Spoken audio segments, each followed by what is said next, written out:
Assalamualaikum warahmatullahi wabarakatuh. Selamat pagi anak-anak, selamat bertemu kembali dalam mata pelajaran Sejarah Indonesia. Untuk pertemuan kali ini, kita akan membahas materi tentang perjuangan menghadapi ancaman disintegrasi bangsa. Apa saja ancaman disintegrasi bangsa Indonesia?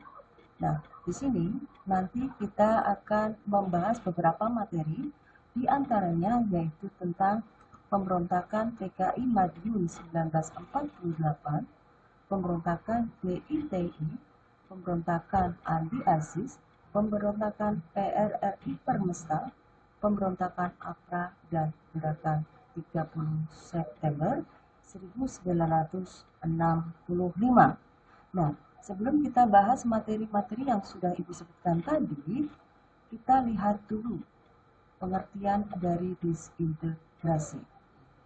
Di mana kata disintegrasi berasal dari kata integrasi yang oleh Kamus Besar Bahasa Indonesia diartikan integrasi adalah pembauran hingga menjadi kesatuan yang utuh atau bulat.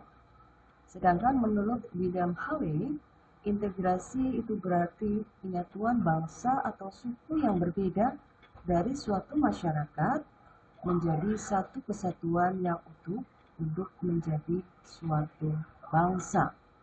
Nah, apa itu integrasi nasional? Integrasi nasional atau integrasi bangsa itu merupakan usaha atau proses mempersatukan perbedaan-perbedaan dalam suatu negara berdasarkan bahasa, darah, sejarah, tanah, dan tujuan yang sama, sehingga akan tercapai keserasian dan keselarasan nasional. Nah, sekarang kita akan lihat arti dari disintegrasi itu sendiri, yang menurut Kamus Besar Bahasa Indonesia, disintegrasi diartikan suatu keadaan tidak bersatu padu, keadaan terpecah belah, hilangnya keutuhan atau persatuan, diartikan pula perpecahan. Jadi di sini diibaratkan disintegrasi itu adalah adanya suatu bagian dalam negara yang tidak berfungsi sebagaimana mestinya atau tidak bersatu padu. Kemudian, apa sih yang menyebabkan munculnya atau terjadinya disintegrasi suatu bangsa? Nah, di sini ada beberapa faktor penyebab terjadinya disintegrasi bangsa. Faktor yang pertama yaitu heterogenitas atau masyarakat yang majemuk. Seperti kita tahu bersama bahwa masyarakat Indonesia itu adalah masyarakat yang majemuk, masyarakat yang sangat beragam. Itu bisa dilihat dari atau dalam hal agama, suku, bahasa, bahkan budaya. Ya. Yang tentunya kalau melihat keadaan itu semua itu sangat rentan untuk bisa terjadi disintegrasi bangsa. Kemudian faktor penyebab disintegrasi berikutnya itu adalah wilayah yang luas. Kemudian yang ketiga ada faktor etnosentrisme. Apa itu etnosentrisme? Jadi etnosentris di sini adalah pemikiran yang menganggap bahwa sukunya itu lebih baik dibandingkan suku yang lain.